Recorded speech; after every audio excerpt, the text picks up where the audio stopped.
Welcome everyone to our deep dive podcast on how language models track state. Today we're unpacking the fascinating interplay between algorithmic design and business impact in state tracking, and we have a stellar group here to join the conversation. Thanks for having us. Just to kick things off, I've been blown away by how these models, when confronted with permutation tasks, implement what we call the associative algorithm, essentially composing actions hierarchically to simulate state tracking. Yeah, and it's really intriguing. The paper shows that sometimes models lean into this associative algorithm AA mechanism, while other times they opt for the parity associative algorithm, PAA, where they first compute parity with a neat heuristic, then refine the state via an associative scan. Absolutely. And from a technical standpoint, this duality isn't just academic. It has real-world implications. Think of it like an engine that adjusts its fuel injection based on the immediate state versus one that first checks overall engine parity, altering the way it controls the car. I'm particularly fascinated by the activation patching experiments. They provide a causal insight into which parts of the representation are critically used for prediction, showing clear patterns if you alter the prefix of the input in various layers. And on that note, what's striking for me is the precise decomposition of state representations into orthogonal components, much like untangling the wiring of a complex circuit board, which brings in both robustness and interpretability. I love that analogy, like rebuilding an engine while driving the car. And it's amazing to see how these mechanisms aren't just theoretical ivory tower ideas, but have tangible business applications. Right. For example, consider a financial trading firm that uses language models to simulate market states. If the algorithm tracking mechanism is robust like AA, it can generalize over longer sequences, thereby reducing error in prediction during volatile times. Exactly. And in contrast, a retail analytics company might find that if a model leans into PAA, slight changes in early input tokens can lead to large prediction errors on longer-term trends. A real headache if you're scaling recommendations. That's a critical point. The paper's experiments with sequence lengths reveal that AA-type models tend to generalize more gracefully, enabling more stable long-horizon predictions, which is golden for strategic planning in business. And technical deep dive here. The probing results show exponential increases in state probe accuracy as you go deeper into the network, almost like the representations gradually zoom out to reveal the complete state. Plus, the parity probes converging at a constant depth is a neat window into how the early layers reserve a sort of parity blueprint, which then influences downstream processing, a bit like a blueprint guiding a construction project. Speaking of blueprints, let's touch on business case examples. Recently, a logistics company adopted similar interpretability techniques to troubleshoot prediction spikes in route optimization, and it was a real game changer for reducing delays. Yes, that reminds me of another case where a healthcare analytics firm used similar state tracking paradigms to model patient data evolution, effectively reducing misdiagnosis errors by ensuring state continuity across data streams. And I have to add, sometimes these models behave in rather surprising ways. One experiment showed that by tweaking the training data order, the model could be nudged toward either the AA or PAA mechanism, highlighting the sensitivity of learning dynamics. That's a great point, Expert 2. I see your point, and it underscores how even minor curriculum changes, like introducing a parity loss or a length curriculum, can pivot a model's approach entirely. Absolutely. And let's not forget the interpretability tools like linear probes and activation patching. They help us visualize these state tracking circuits, making the emergent behavior less mysterious and more actionable for business leaders. And on the technical side, the attention patterns are striking. PAA models exhibit parity heads in early layers which selectively focus on odd parity elements, a phenomenon we could liken to a checkerboard pattern in their internal computations. It's fascinating when you think about these models as decision makers in a boardroom. Each layer is like a department meeting, progressively refining a company's strategic state until it makes a final decision. Well put, and it's important to note that these methods not only improve current prediction fidelity, but also open up avenues for robust model control, meaning we can steer models toward desired outcomes through aligned training objectives. On that note, I have to joke. Expert 3, are you sure you didn't design one of these mechanisms just to confuse everyone? Because the interplay between AA and PAA can be so subtly different, yet dramatically impactful. I can see why you'd say that. But it's precisely this variability that offers us a treasure trove of insights into tailoring models for specific business contexts. Sometimes simplicity, sometimes complexity. And speaking strategically, the paper's findings suggest that organizations could leverage an early look at training dynamics to predict whether their LM will operate optimally over long sequences, a sort of early warning system. That's a compelling business perspective. Imagine real-time monitoring of model phase transitions. Identifying the moment when a model flips from AA to PAA could help refine training protocols and reduce costly prediction errors in live systems. What's also surprising is that model architecture and initialization seem to trump model size in determining which algorithm emerges, a contrarian insight compared to conventional wisdom that bigger is always better. Exactly, and that has major resource allocation implications. Businesses might be better off investing in smarter initialization and architecture design rather than merely scaling up parameter count. And technically, it speaks to the design of transformer architectures. The choice of rotary embeddings, attention and feed-forward layer arrangements, and untying of embeddings all contribute to this nuanced behavior. To add to that, the ability to predict and control emergent mechanisms with intermediate tasks is like having a strategic lever. You can direct the model to build a more interpretable or robust algorithm, depending on your operational needs. Precisely, and from an interpretability perspective, these insights allow us to engineer models that are not just black boxes, but systems with understandable and testable internal circuits, making regulatory compliance simpler. And let's not overlook the broader impact. By understanding these state tracking mechanisms, we're opening up a path to building models that can simulate complex real-world scenarios, from navigating robotics to advanced simulation in gaming. That's a huge strategic angle. The ability to simulate evolving states offers a competitive edge in markets where rapid adaptation is key. Right? Just think of how a global supply chain could use such techniques to predict disruptions and adjust strategies in near real time, thereby cutting costs and minimizing risk. And in financial services, these models could track market dynamics more faithfully, reducing latency in decision-making under volatile conditions. Imagine the savings on transaction costs alone. Sure, and from a technical standpoint, this is made possible because the models learn to compress complex state information into manageable, interpretable representations via techniques like the associative scan, a clever trick that's almost elegant in its simplicity. I'd also like to mention that the synergy between the probing methods and activation patching experiments provides crisply actionable insights, showing exactly which tokens and layers hold the strategic information critical for decision-making. And that kind of granularity, when translated into a business dashboard, can allow technical teams to pinpoint flaws and optimize systems on the fly, preventing those dreaded prediction dips in live deployments. It sounds like, overall, the research not only demystifies how LMs track state, but also provides a roadmap for integrating these insights into practical business strategies, turning theoretical insights into real-world performance gains. Exactly.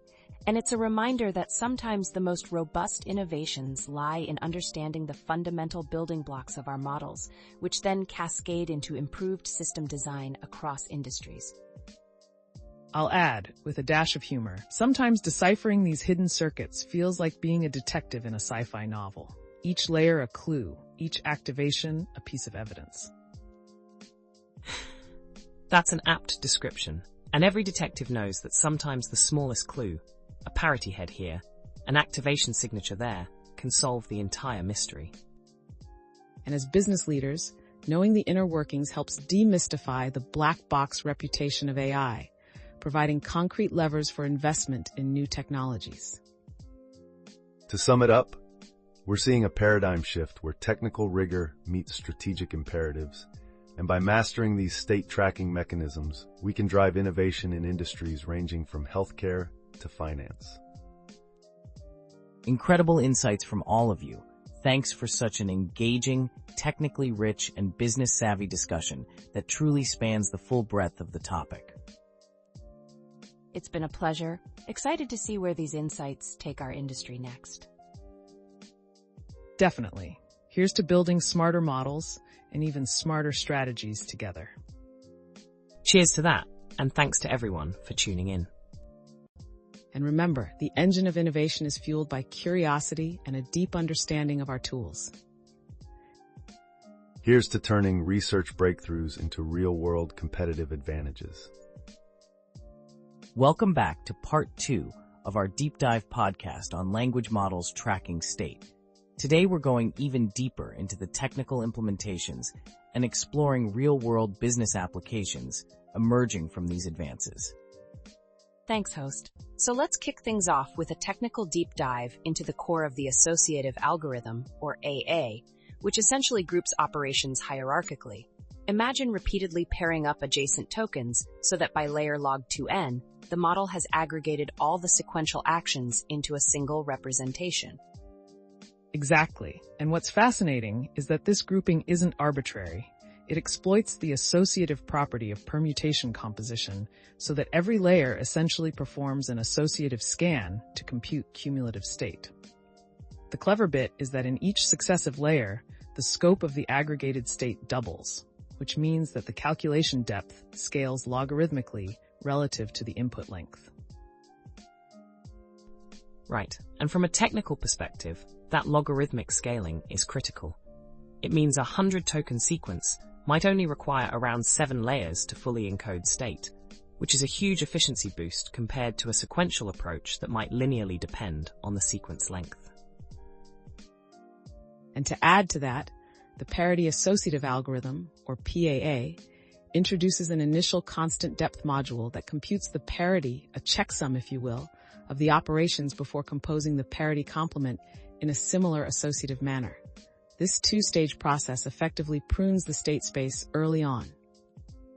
Precisely, and this concept isn't just elegant, it's pragmatically significant. For instance, a model using PAA might first decide whether a sequence of events constitutes an even or odd overall shift, and then refine what that shift entails, which can dramatically enhance error detection and correction in critical systems. It's like in real-world data systems, where you might first check data integrity with a checksum and then process the detailed data if the checksum passes. This mirror in model design is both innovative and highly pragmatic. Building on that, let's drill down to the implementation details. Take the activation patching experiments, for example. Technically, this method evaluates the normalized logit difference by replacing internal representations at specific layers, which lets us determine which layers are truly responsible for the final state prediction. And these activation patching experiments show quite distinct patching signatures for AA versus PAA. In AA models, the influence of the input tokens increases exponentially with depth, meaning that patching early layers has minimal effect because later layers have effectively compressed the information. Meanwhile, in PAA models, especially when parity is mismatched, patching a shallow layer where parity is first computed can cause a near-total shift in the state prediction, indicating that the parity check is a hard gating mechanism in the computation. Yes, and this distinction is not just academic, it's highly actionable. For example, businesses dealing with time-sensitive processes, like high-frequency trading platforms, could benefit from models configured to prioritize AA's robustness over PAA's sensitivity, depending on their tolerance for prediction error during volatile periods. Absolutely, and consider a supply chain management system.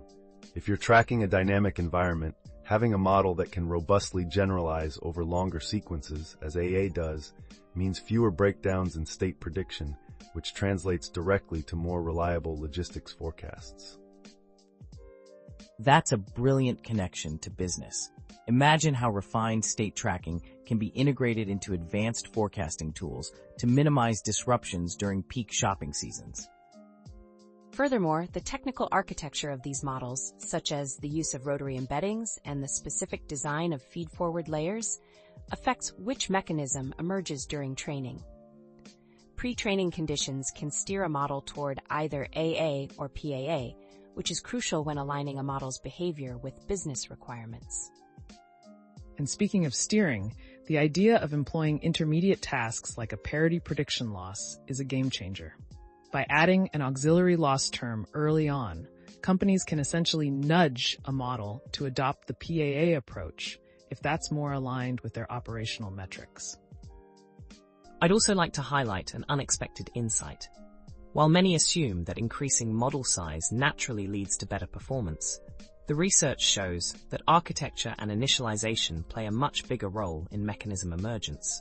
Sometimes even a smaller model, if properly initialized, can lock in a more robust AA structure. That's a contrarian view indeed, and it affects cost strategies too. Firms can invest in smarter model design rather than simply chasing bigger models, resulting in more cost-effective deployments where performance per dollar is optimized. And let's not forget the implications for scalability. Understanding these internal circuits means that once you validate that a model is successfully tracking state, you can apply that design to domains like robotics or real-time monitoring in smart factories, where error margins must be incredibly tight.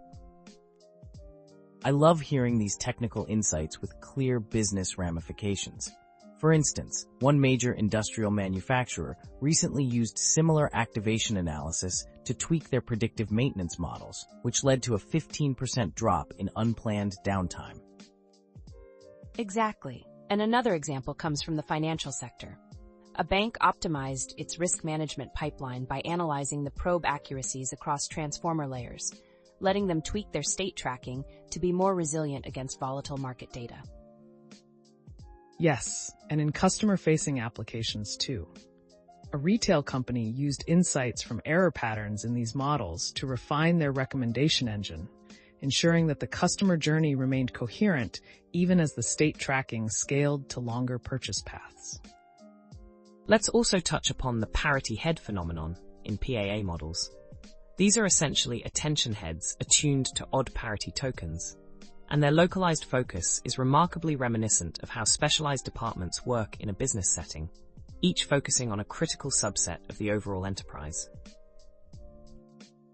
That's an excellent analogy. Each parity head can be considered a mini expert in its domain, whose aggregated result informs the higher-level decision-making.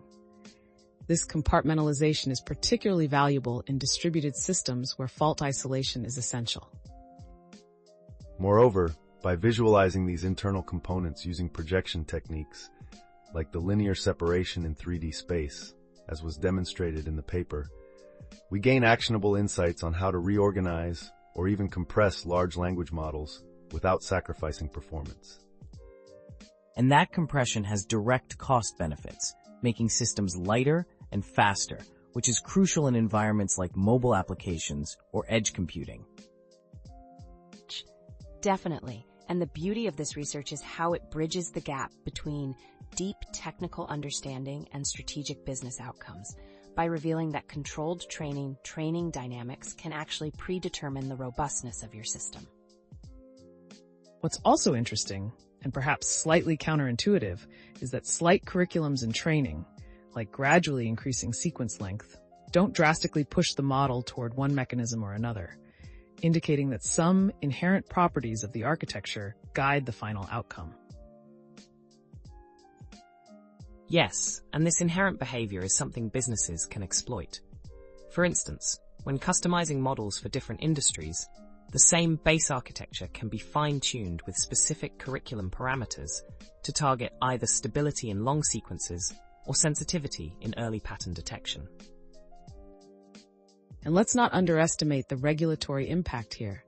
Improved interpretability means that when models make a determination, companies can explain exactly why and how that decision was reached, which is a massive win for compliance in sectors like finance and healthcare. That transparency is key. Imagine regulatory audits where instead of just a black box output, you can present a detailed activation and probe map that shows the model's decision pathway, enhancing trust and accountability. Exactly. And as we've discussed, technology like this isn't just a breakthrough for AI researchers. It's rapidly becoming a cornerstone for strategic business operations worldwide. In sum, whether you're tracking market movements, managing supply chain disruptions, or optimizing customer engagement, understanding these state tracking mechanisms gives you a competitive edge rooted in technical depth and operational reliability. And with these insights, companies can now decide whether to prioritize the robust generalization of AA or the swift, heuristic-driven inference of PAA based on their unique business needs. It's like having the blueprint of a high-performance engine. You not only know how each component works, but you can reconfigure it to meet the demands of different environments. Ultimately, the research provides us with both a diagnostic tool and a design manual for advanced language models, ensuring that as applications grow more complex, our tools remain both interpretable and effective. And for businesses, this translates into models that not only perform better under stress, but also offer a clear path for troubleshooting, upgrading, and forecasting, making them powerful assets in any technological strategy. Thank you all for this captivating deep dive into both the technical underpinnings and business impacts of these state tracking mechanisms. It's clear that the future of AI is not only about bigger models, but smarter, more interpretable, and more strategically aligned designs. It's been fantastic discussing these nuances. There's so much more to explore as these ideas mature in real-world applications. Absolutely. And I can't wait to see how these insights drive the next generation of AI solutions in diverse industries. Here's to turning deep technical breakthroughs into transformative business advantages. Cheers to innovation. And remember, the devil is in the details. Understanding these internal processes can provide the leverage needed to outcompete and innovate continuously. Indeed, and thank you all for joining this conversation. May your models always track state with precision and purpose. Welcome to part 3 of our podcast series, where we wrap up our deep dive into how language models track state, with highlights, end-to-end insights, and a summary of key innovations. To summarize, we've explored 2 core mechanisms, the associative algorithm A and the parity associative algorithm PAA, each with distinct strategies for processing sequences, from hierarchical token grouping to an early-stage parity computation. Exactly. AA leverages a logarithmic scaling of data aggregation that's efficient and robust, while PAA offers a 2-stage approach that first computes checksum-like parity before refining the result, much like how businesses use preliminary validations before full-scale processing. And on the technical side, the use of activation patching and probing methods reveals how models internalize these strategies. It's like peering under the hood and watching the engine recalibrate itself, using techniques that are both innovative and deeply interpretable. From a business perspective, these insights are transformative. Imagine a retailer fine-tuning its recommendation engine using these precise state tracking methods, or a high-frequency trading platform using robust AA structures to manage volatile market data. Absolutely, and the beauty lies in the flexibility. With controlled training dynamics, companies can nudge models towards either AA or PAA via intermediate tasks, such as a parity prediction curriculum, thereby aligning the model's performance with specific operational needs. It's fascinating how these mechanisms, though rooted in complex mathematics and deep learning theory, directly translate into real-world advantages, like improved reliability, scalability, and transparency in business-critical applications. A key innovation here mirrors the famous words of Einstein, Imagination is more important than knowledge, since these breakthroughs in state tracking aren't simply about computing faster, but about reimagining how internal model states can be both efficient and interpretable. And a critical takeaway is that model architecture and initialization often trump sheer model size. A reminder that smarter design and training can lead to more robust systems, much like building a high-performance engine rather than just adding more horsepower. Let's not forget those parity heads in PAA models. Their ability to focus on specific odd parity tokens is an unexpected insight that underscores the importance of fine-grained internal compartmentalization, akin to specialized teams in a well-run organization. In wrapping up, we see that understanding these internal circuits not only improves model performance, but also enhances trust with regulatory bodies, making the technology as practical as it is groundbreaking. In the end, this conversation bridges the gap between deep technical innovation and strategic business impact, equipping leaders to make smarter investments and informed decisions in AI deployments. Thank you all for this enlightening session. Here's to turning deep technical breakthroughs into transformative business achievements that truly drive innovation forward.